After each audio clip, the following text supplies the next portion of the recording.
Welcome to It Depends, a sales tax podcast by TaxConnex. I'm your host, Brian Greer. Sales and use tax can be confusing and very overwhelming, but it doesn't have to be. Whether you work in industry or at a CPA firm, or just someone who wants to stay informed about the latest sales tax laws, we've got you covered. Periodically, we'll explore different aspects of sales tax. So whether you're a tax pro or a novice, tune in and join us as we attempt to simplify the complexity of the sales tax world. This is It Depends, because with sales tax, there's rarely just one answer, and often that's our answer to many questions. It just depends.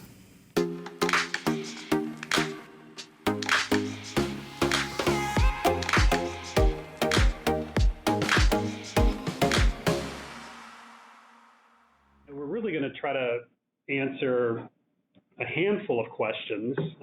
Some of those are really outlined here, but what is an exemption certificate and when do you need them and what level of validation is required when you do receive those from your clients or customers? How often do you need to update and renew the certificates as well? That's part of the certificate management aspect. So hopefully we'll hit on all those topics, all those questions for you. So before I turn this over to Jeff, I thought it might be helpful to describe a little bit about what we're seeing, from an overall, industry perspective. And if you take a step back, and I'm going to take us back into 2018, 2017, and earlier. So essentially pre-Wayfair is what we're looking at here. So if you go back pre-Wayfair and you look at audit activity, and you look at what auditors were oftentimes very focused on, it was use tax accruals. And specifically, for the audience that may not necessarily know exactly what I'm referring to, pre-Wayfair, and if a vendor did not have a physical presence in a state, they were not required to charge the applicable sales tax. So in that time frame, we had a lot of purchases where sales tax was never charged. In those scenarios, it was the duty, the obligation of the buyer to accrue the use tax and self-report that use tax. That happened in varying degrees of effectiveness, and the auditors would often look at those purchases to see if sales tax was charged, and if not, they would assess the use tax due. Now, fast forward post-Wayfair, and now we see this scenario where, in addition to the physical presence creating the obligation to collect sales tax, we have the economic nexus standards now. So selling over $100,000 into a particular state, selling over 200 transactions or invoices in a particular state, that's the essential guide for economic nexus. There's some variation, but the bottom line is we have many, many more vendors now with the obligation to charge and collect the sales tax. So what's happening now from a buyer's perspective, the sales tax is getting charged. The buyer has less and less of an obligation to accrue the use tax. So from an audit perspective, there's less and less scrutiny now on those purchases and the use tax accruals. And the auditors are focusing more on the sales activities, making sure the correct sales tax was charged. And the reason for this presentation, really looking at exemption certificates. So when you're claiming exempt sales, making sure that you've got the right documentation and the ability to back up why you're claiming that exemption. That's where we're seeing more and more of the audit focus today. So that's kind of the backdrop for the discussion today. So with that, Jeff, I'll turn it over to you to get into the presentation here. Thanks, Brian. Thanks. Yeah, I think we see a lot of variety in this area when we talk about exemption certificates, and I think once we get through a few slides, you'll understand that word variety has a lot of different meanings. There's a wide variety of circumstances. There's a wide variety of customer types, transaction types, and thus with all the jurisdictions involved, there's a wide variety of documents that we typically refer to as exemption certificates. I think it's important first, though, to understand what is an exemption in the first place and why do we need an exemption certificate. Well, the standard application of law across those states that charge a sales tax is that any sale of tangible personal property at retail to an end user consumer is subject to sales tax. And furthermore, there are a host of services, usually enumerated services, that are also encompassing a sales tax treatment within a given state.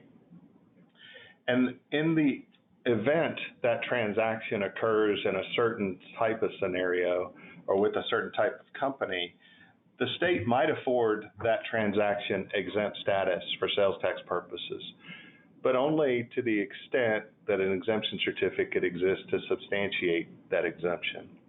So when we think about exemptions, exemptions are exceptions to the rule being tangible personal property and enumerated services are taxable.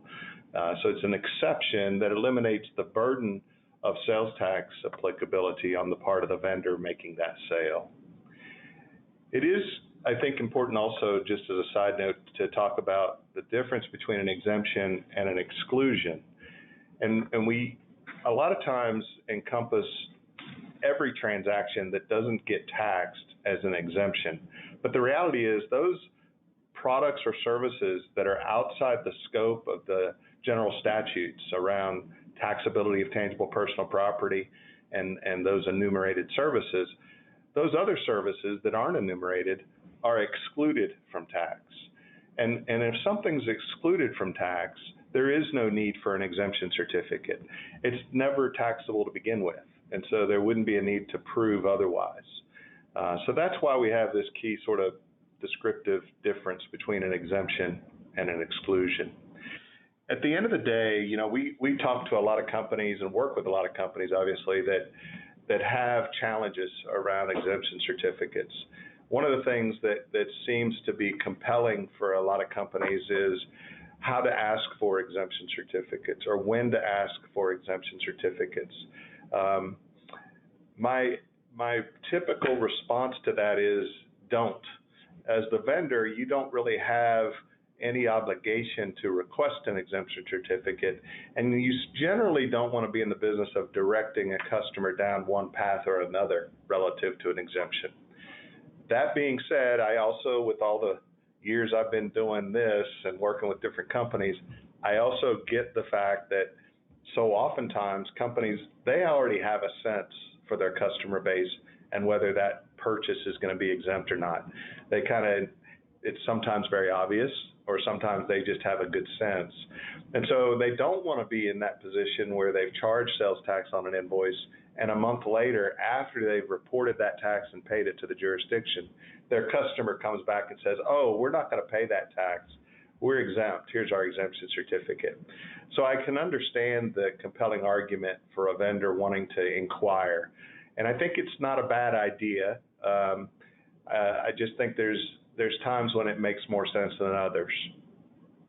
And the time it makes the most sense is when there's somebody engaged in the contract or the sales process. And again, here every company is very different. Somebody doing an online sale or transaction real time isn't going to have this scenario. Somebody doing a large equipment transaction for $500,000 might have this scenario, and that scenario being a sales representative is engaging on a contract basis with a buyer, and at that point in time when they're negotiating or finalize the contract, they can ask for exemption certificates. And the ideal scenario is to get that certificate up front prior to the invoice date. That's the best possible outcome that you can serve. And I think at the end of the day, it's the purchaser's responsibility to determine whether the transaction's exempt and to also determine what the appropriate exemption certificate should be, how it should be completed and filled out and executed, and for which state. And we're going to talk a little bit about some of those things as we get into the presentation today. I think the seller's responsibility in terms of exemption certificates is another area of confusion and sometimes anxiety for clients. You know, some of our clients have been through audits where they thought they exercised due diligence or reasonable sort of care in the acceptance of a certificate, only to find out that something they received from a certain customer did not qualify as a valid exemption certificate. So there's certainly valid reasons to have anxiety around that. What we would like to see companies do is use some level of reasonable diligence when they're looking at a document that's been received for an exemption.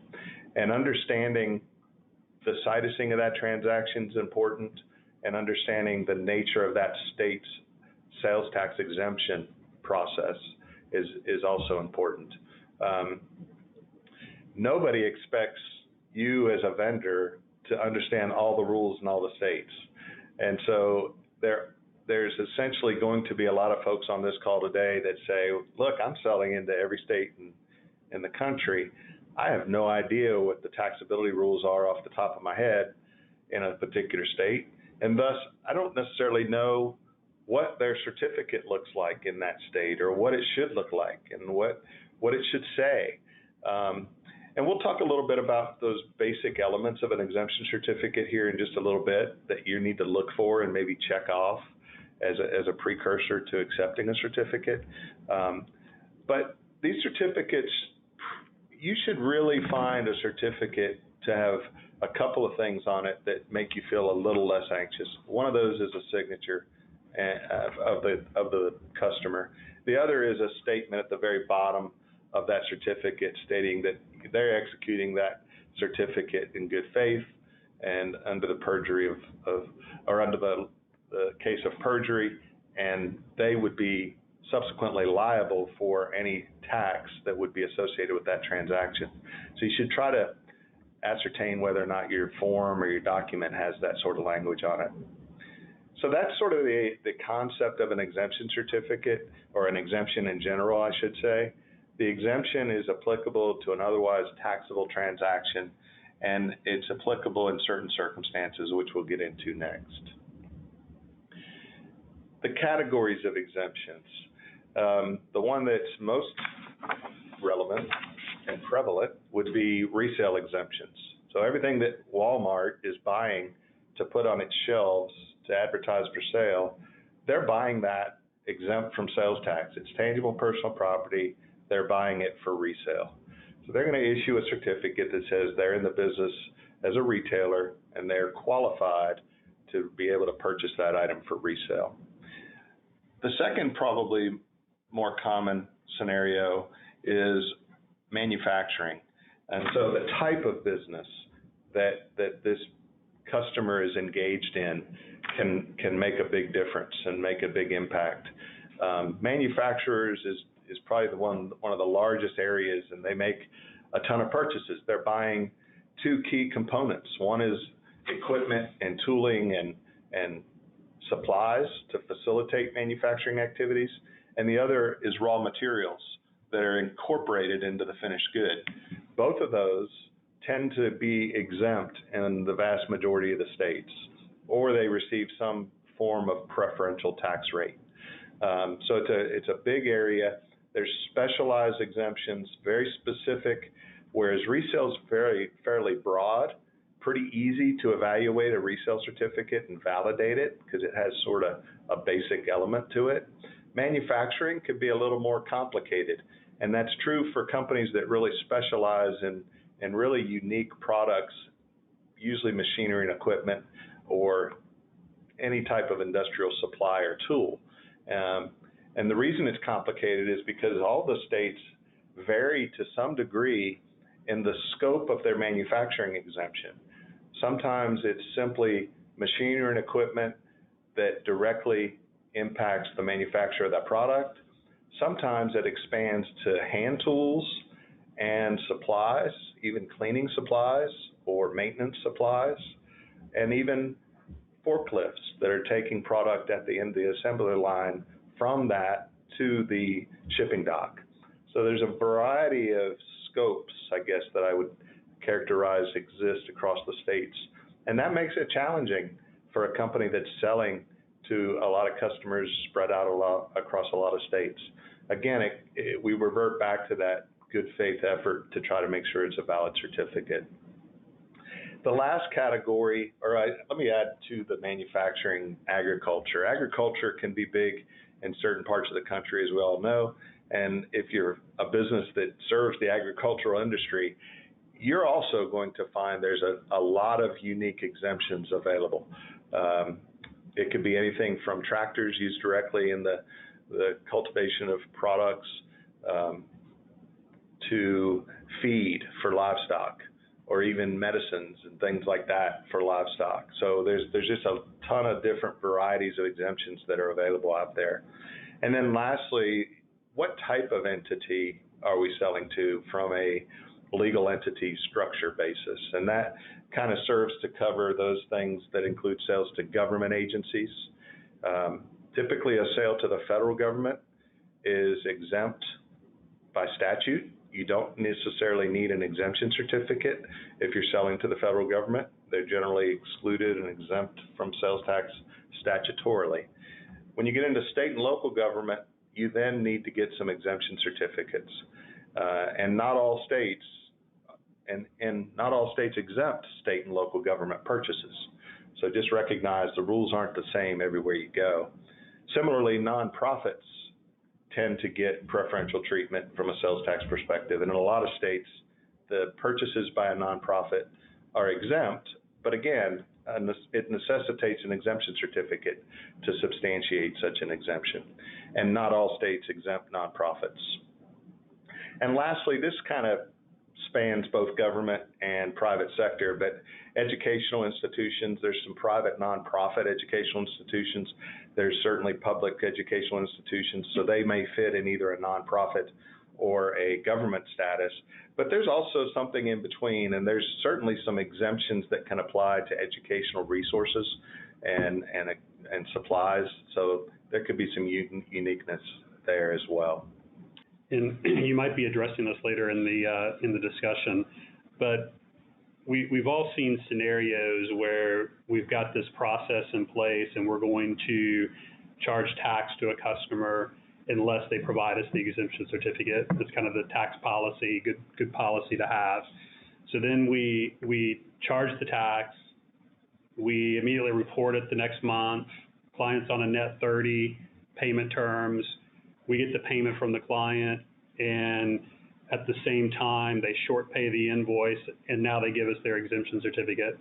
So now we've got this tax that we've charged, we've paid to the taxing authority, to some extent, I guess, in error, but it should have never been paid.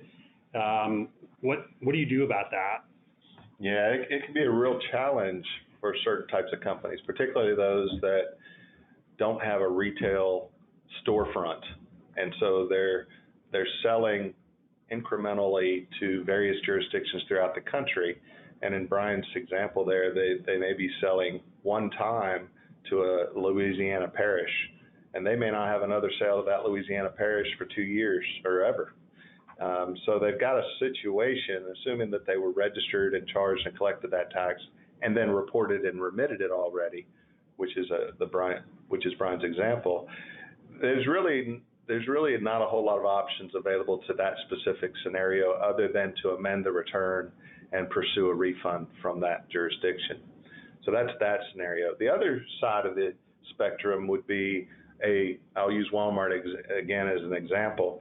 The Walmart business model is such that they are running credit transactions and returns through their environment all the time. So it's a lot less like what Brian described in terms of getting an exemption certificate at a later date, but the rules and the process sort of mean the same thing. And that means you're going to have a combination of taxable and exempt sales regularly in a single jurisdiction.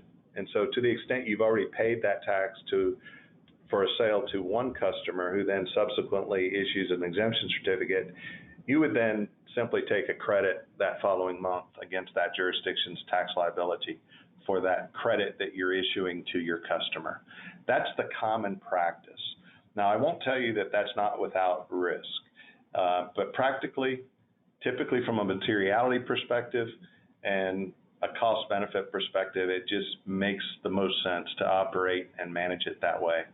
But there's going to be variables or circumstances that kind of fall in between those two spectrum examples, and that can be a little bit challenging. You know, Brian used the example that 30 days later we got the exemption. Sometimes it's 6 months later. Sometimes it's a year later.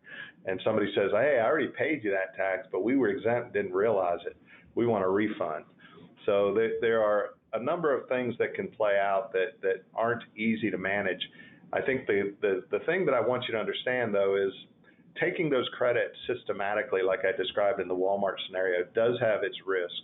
And the risk being that the statutes require an amended return or a request for a refund. That's generally the case in almost all states. Not all, but almost all.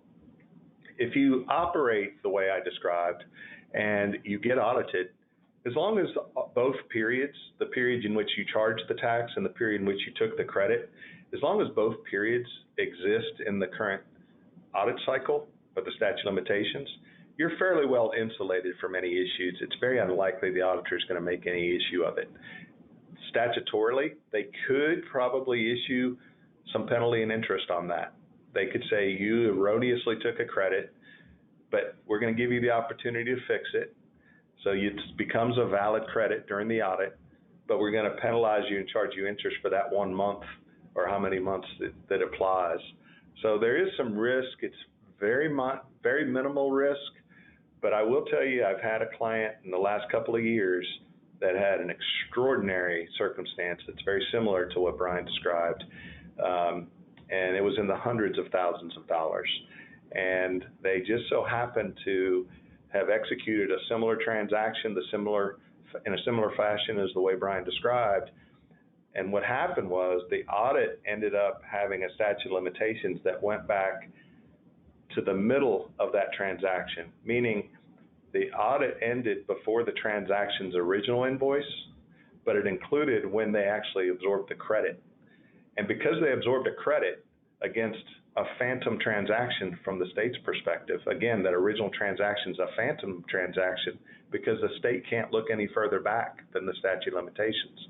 They denied the quote-unquote phantom credit and assessed them $200,000 plus penalties and interest on something they did not even collect.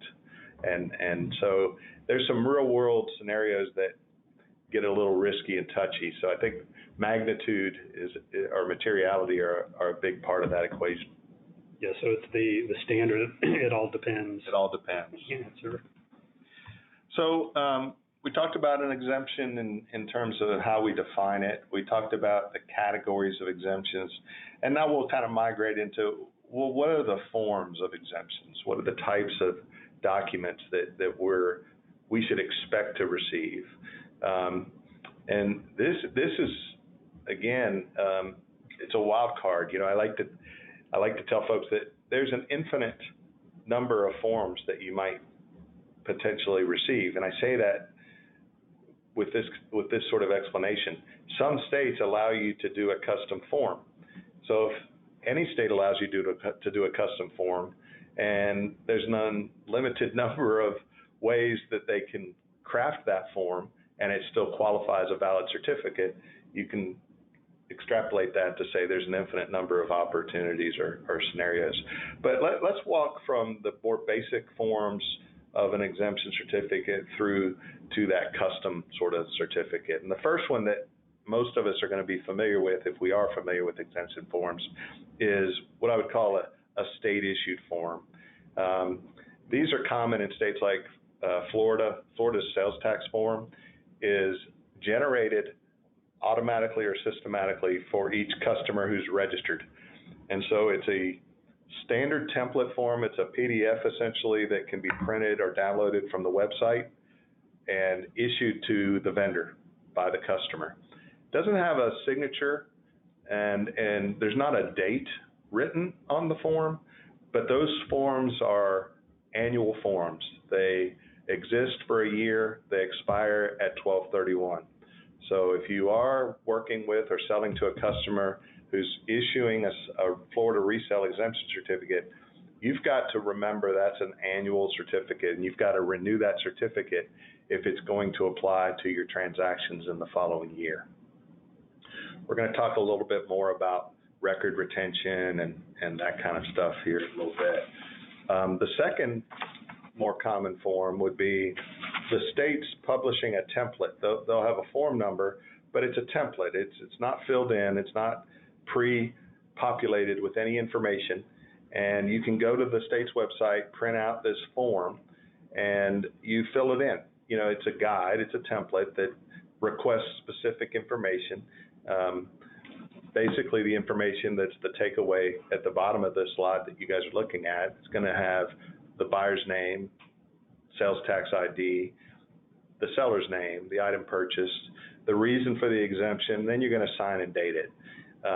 So that's a typical form. A lot of those floating around out there, pretty safe and really beneficial to receive those just because they're pretty straightforward and easy to interpret.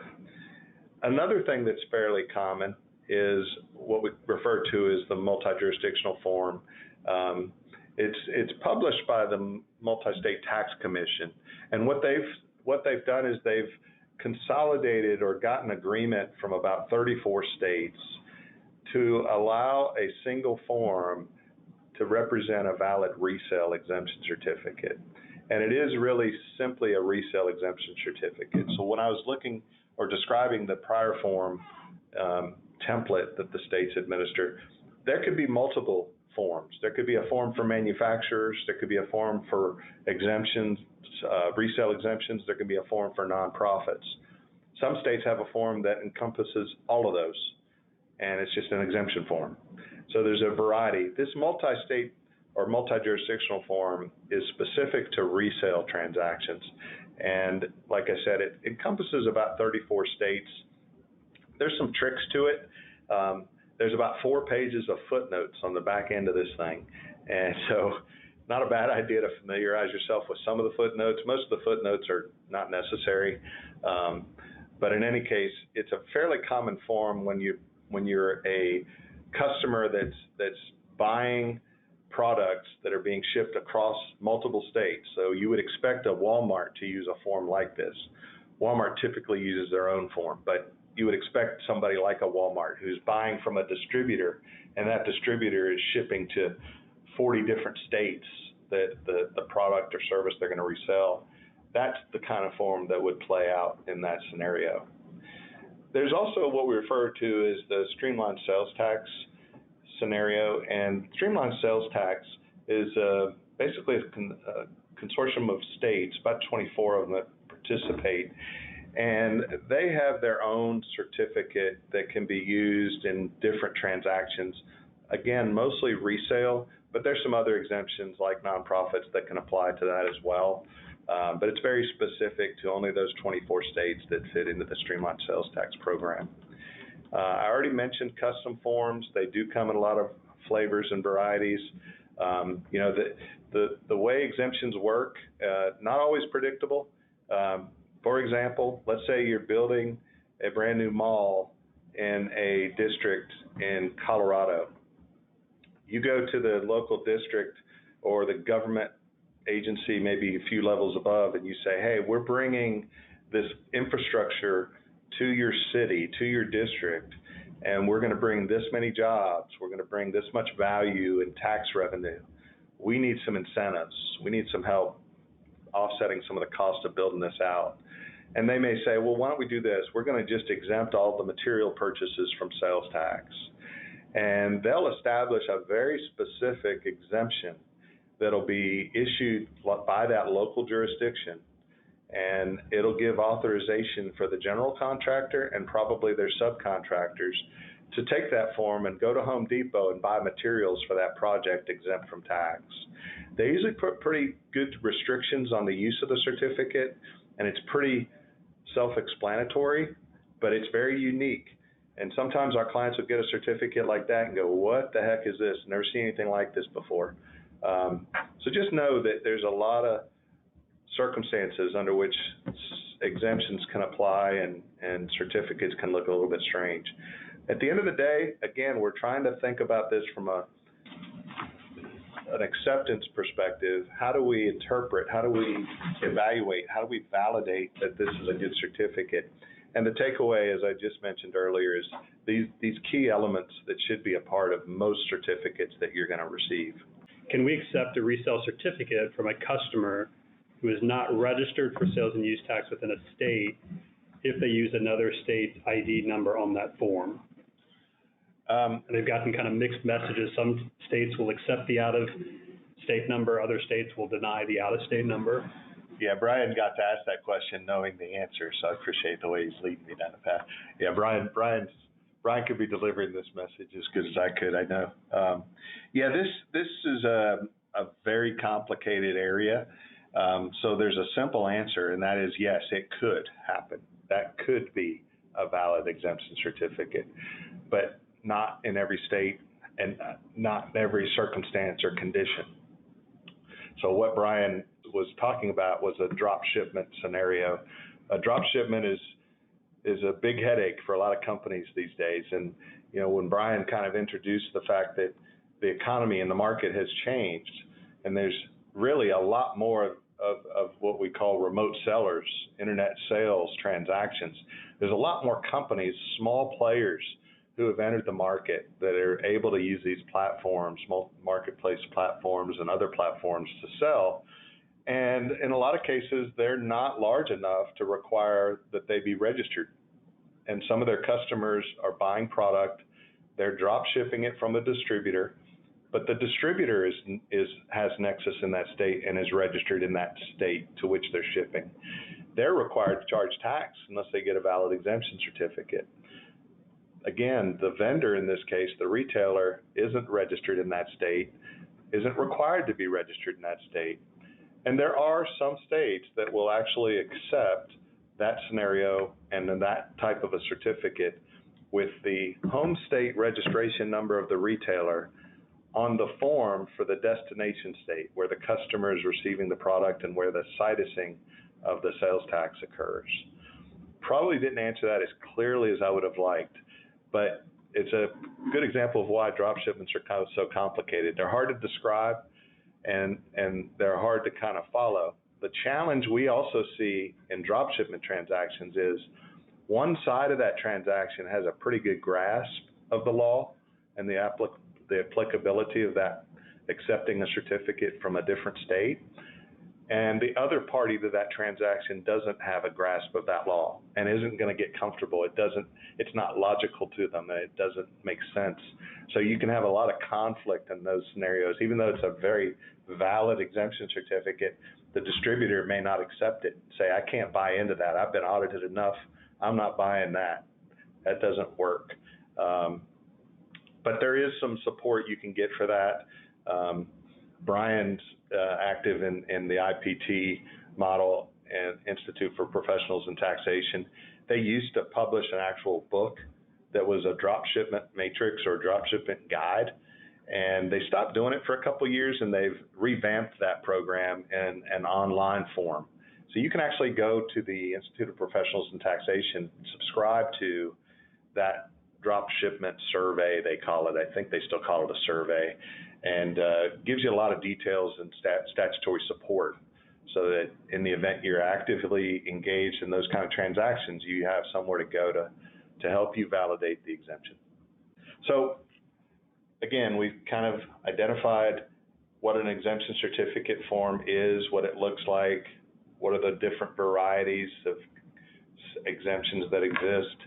And at the end of the day, all we're really trying to do is validate to an auditor that the failure or the exempt treatment of that particular invoice in that particular month for that particular customer is valid.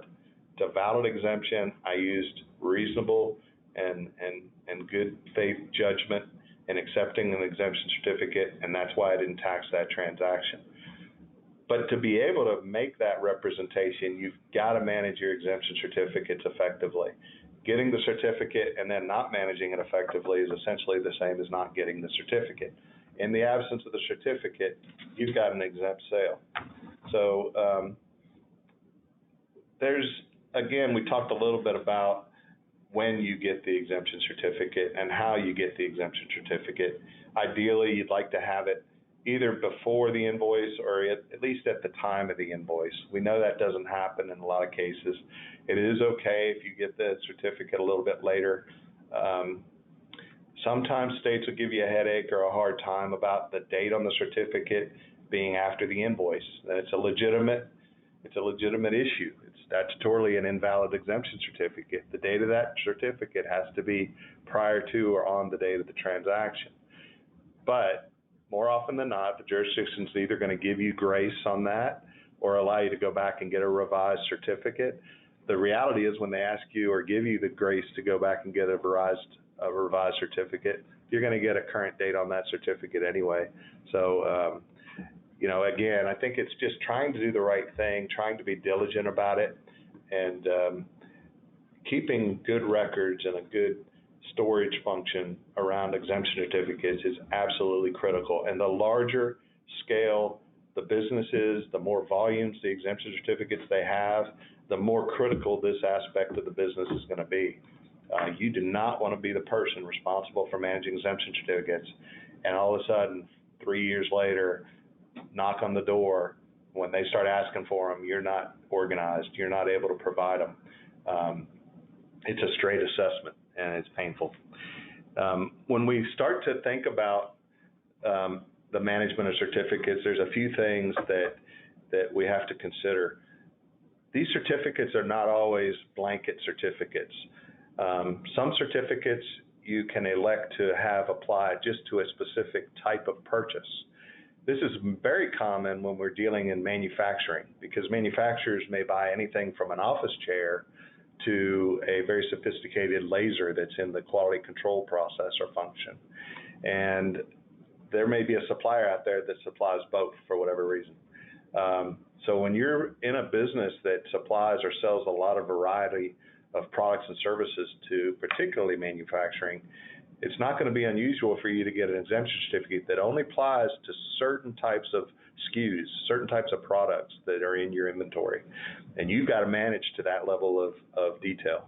So you've got to be able to set up, and we're going to talk about setup next, you've got to set up that exemption accurately, but you also need to pay attention to those exemption certificates. They have to either provide enough detail to know it's a blanket certificate and that everything I'm selling to that customer is exempt, or it's a one-time or a single exemption. And if so, I really need to pay attention to that and make sure that I have that managed to the right level of scrutiny. The other part of the equation is these exemptions can and do expire. Not always. There are certainly a number of states out there whose statutes will say a certificate once issued is valid until revoked.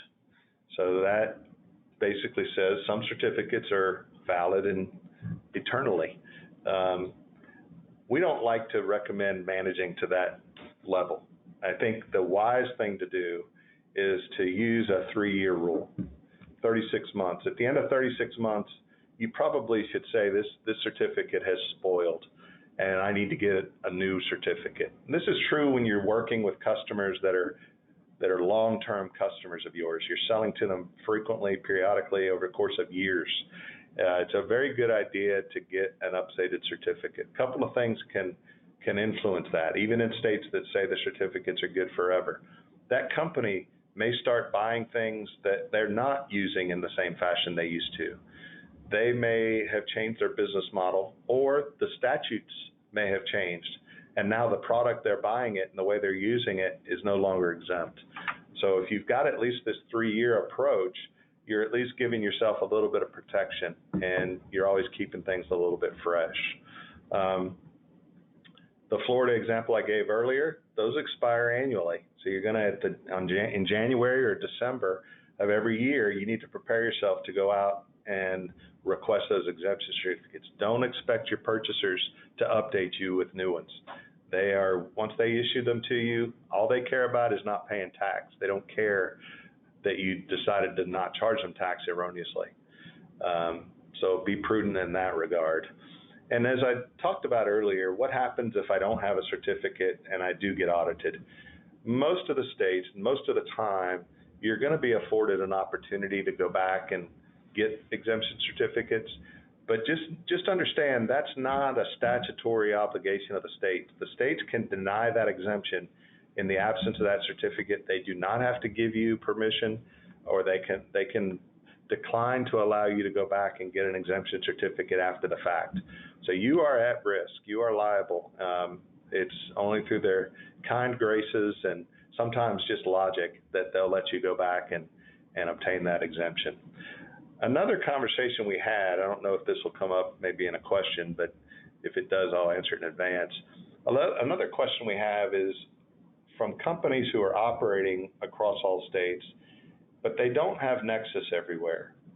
And they'll oftentimes say, look, I don't have nexus in this particular state, or maybe even they do have nexus. They've exceeded this nexus threshold that Brian described under the Wayfair decision. They've exceeded this economic threshold, but everything they sell is to nonprofits, or everything they sell is for resale. There becomes a position that you end up taking that says, well, maybe I don't register because 100% of my sales are exempt. And maybe statutorily that's okay, maybe statutorily that's not okay. You might be required to register. Regardless, under either of those scenarios, whether you've hit nexus, whether you're required to register or not, I encourage companies to go ahead and ask for and obtain the exemption certificate if you can. If nothing else, it's just an added buffer between you and the jurisdictions and the eventuality they want to make some sort of assertion or claim. At the end of the day, the burden proof is always on the taxpayer. States can come in and make any number of assertions, and you can be very well equipped if you've got all your exempt certificates in place to be able to defend that. Software solutions are available. There are some programs, there are applications, there are some tools out there that are designed specifically for exemption certificate management. They come in a variety of sizes and flavors. Some are very advanced and serve to assist and facilitate the validation effort on your behalf. Some are very basic, and they're simply retaining or storage type mechanisms to allow you to index and store your exemption certificates for reflection when you need to support an audit. Some of them will integrate with your billing systems such that you can have some decision making happening upon receipt and validation of that certificate. A direct determination is then sent to your billing system to address that transaction. So there's a lot of different tools that might be available. That can be overkill. They're not cheap. And so it's really relevant for those companies that have a ton of exemptions, a lot of variety of transactions through a lot of states. They will end up going down that path. Jeff, a couple of items just to add to what you were describing.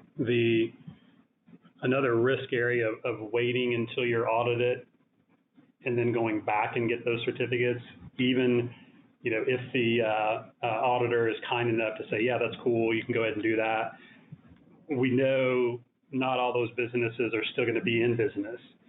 And so it's not a great strategy to say I'll wait and then I'll go get those when or if I need them, because there's going to be companies that are out of business. There are going to be companies that maybe they're not a client any longer and they have no reason to assist you other than maybe their kindness. So it's just not a good strategy in general. The second point, and somebody had asked, I normally wouldn't plug our services specifically, but someone had asked if we sell a licensed technology to manage certificates. The answer is no, we don't, but we do provide a managed service where we have the technology that we run and operate and manage for the client. So we deliver it more as a managed service rather than a software solution that you have to run and manage yourself. So certainly happy to talk about that more offline. And really, I did say that the importance of the exemption certificate is to satisfy or substantiate the exemption under audit, and that's absolutely true. But there's also transactional elements that need to be managed effectively as well. So you've got to translate that certificate into your billing system accurately and appropriately. The drop shipment question earlier was perfect. You can see in the slide here, it's one of the categories. It is essential that not only are you validating the exemption certificate itself, but that you're validating in conjunction with the invoice that's being issued. So I can receive a perfectly valid exemption certificate, but it not really apply to the transaction because the certificate is for California and the ship to location and it's an FOB destination transaction is New York. Well, a California certificate's not going to work very well in that scenario, except under some maybe potential drop shipment scenarios. Not saying it would work on a drop shipment, but potential.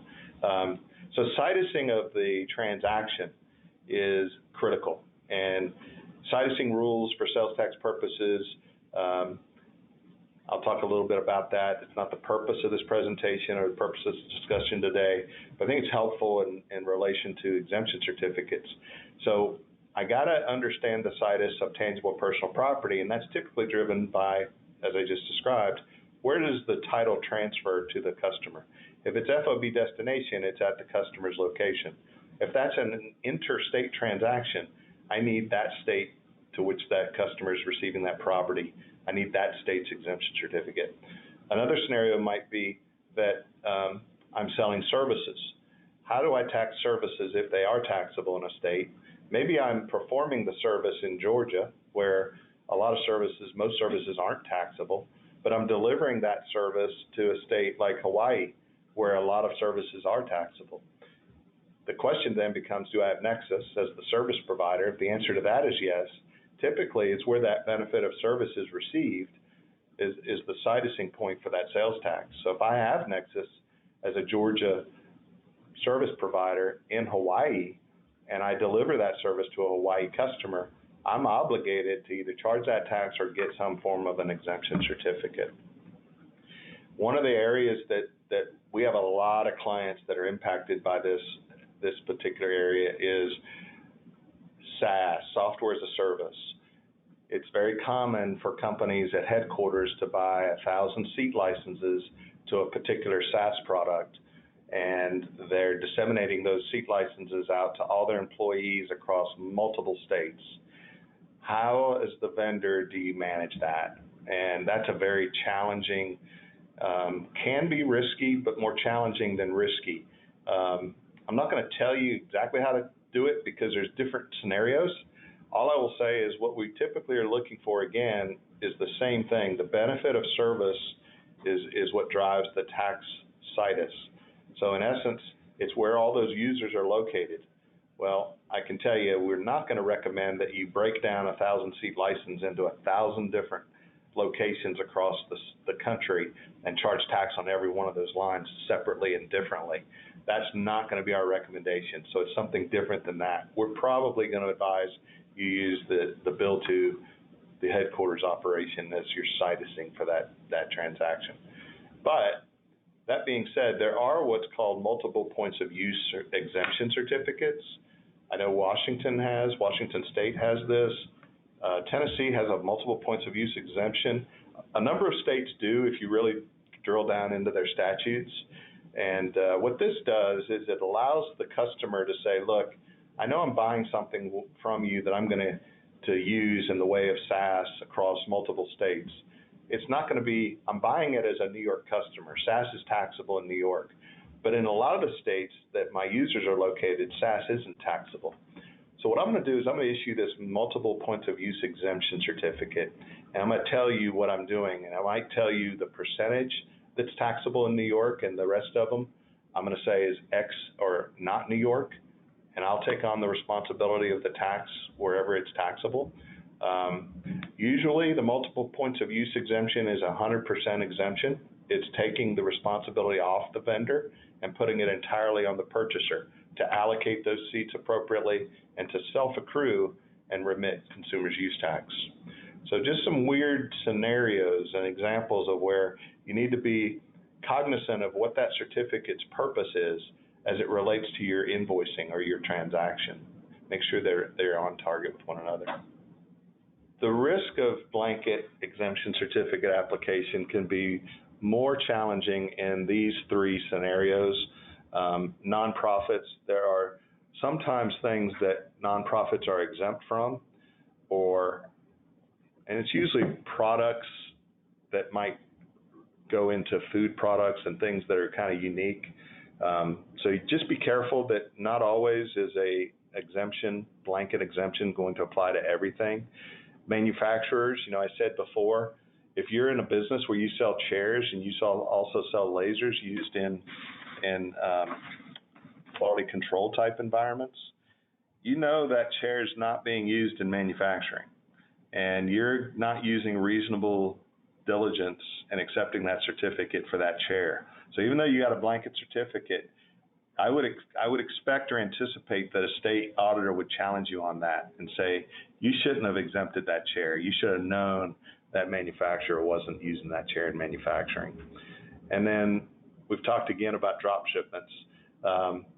They are complicated, and you can have a certificate from a customer that doesn't look valid, and it really is. You can have one from a customer that looks valid, but it really isn't. And unless you've really got that drop shipment guide in front of you, or you're using an advisor to kind of bounce those things off of, you can get confused or in trouble pretty quick. Even I don't know the answers off the top of my head. I've read that drop shipment survey I don't know how many times. I don't trust myself. I would go to the survey almost every time. And lastly, the more you can leverage software, some of these things kind of get easier to manage because some of the software elements are constructed such that it keeps guardrails up to keep you from making some of those errors. I think different than a resale certificate, but maybe you can describe what is a direct pay permit and when can you accept that? I love that question because I didn't talk about direct pay permits yet. That's a good one. So a direct pay permit is not a common thing. It typically is only issued to certain companies that have fairly large, expansive operations. They are engaged in any number of activities, including manufacturing to other service and processing type activities. They just buy all kinds of things, and in some cases they're inventorying a lot of things that end up being used in different ways. So they may be buying 1,000 wrenches and putting those in inventory, and 90% of the time the wrench is used to tighten a lug nut on a frame for a vehicle that's being manufactured. So it's on the manufacturing line and it qualifies as manufacturing exempt tooling. The other side of the equation is somebody can easily go into that inventory and pull that wrench and go tighten a light fixture in their office. Now it becomes taxable as just tangible personal property.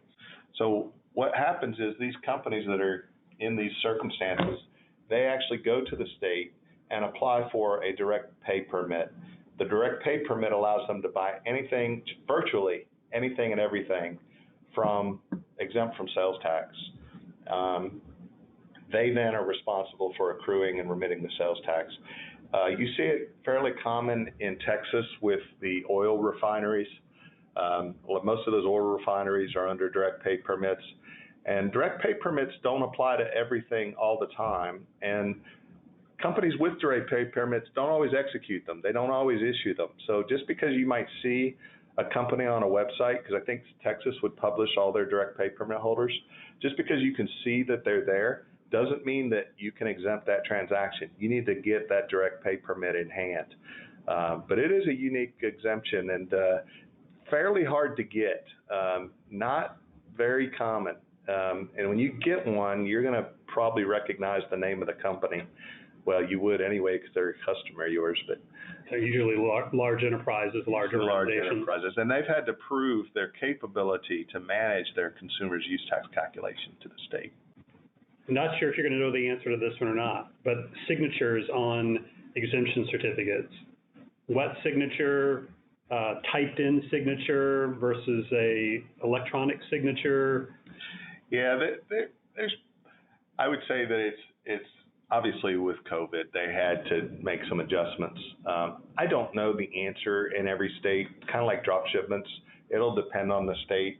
I would say that more likely than not, meaning the overwhelming majority of the states, are going to be fairly flexible. If it's an electronic signature, not a wet signature, that's probably going to get approved. You know, recognize that the auditors have discretion themselves. They're interpreting the exemption certificates as they're looking at them. If I'm selling something to the Red Cross in the state of Illinois, and it's a bad example, let me use another state, Georgia, and they issue a Georgia exemption certificate, and it's an electronic signature, and let's say Georgia doesn't really have a rule that qualifies electronic signatures as valid, that auditor is going to be hard pressed to justify to his supervisor why he put a Red Cross transaction, a sale to the Red Cross, in that audit. The supervisor is going to say, "Are you kidding me? Show me the exemption certificate you said wasn't valid." And they're probably going to get laughed at, and they're probably just not going to bother. So there's some realities, because a lot of these companies that are doing a lot of issuance of exemption certificates are going to have more formatted electronic signature type scenarios. So you're going to see a lot more of those types from those bigger companies. And the auditors know those companies. Those auditors know they are auditing all these different purchasers of those companies. They see it all the time. So they are going to use a little bit of logic. So you're more likely than not to get that accepted. Thank you. Thanks, everybody. This has been It Depends, with another episode explaining the complexities surrounding sales and use tax. See you next time.